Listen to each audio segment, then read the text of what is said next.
Tanong, mahal ba ako ng Diyos?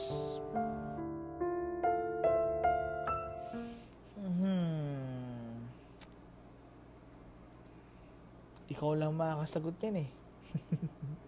Pero alam niyo po, ito po yung mga sambit ng mga taong may malaking problema. Sambit ng mga taong nakaranas ng malaking trahedya.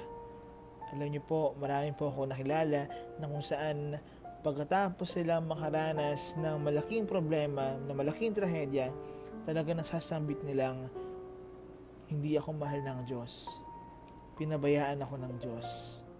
Pero alam niyo po, sa ating ebanghelyo ngayon, makikita po natin sa panalangin ni Jesus na sinasabi niya sa Ama na minahal niya tayo gaya ng pagmamahal niya sa Ama.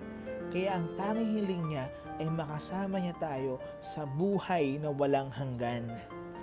Biruin niyo po yun, mahal niya tayo at gusto po niya tayong makasama.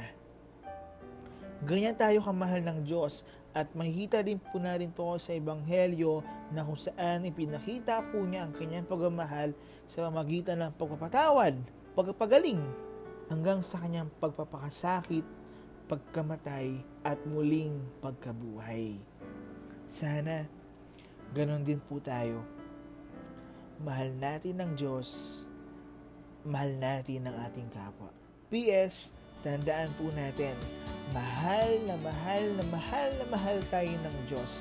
Huwag po nating aalisin yan sa ating isipan.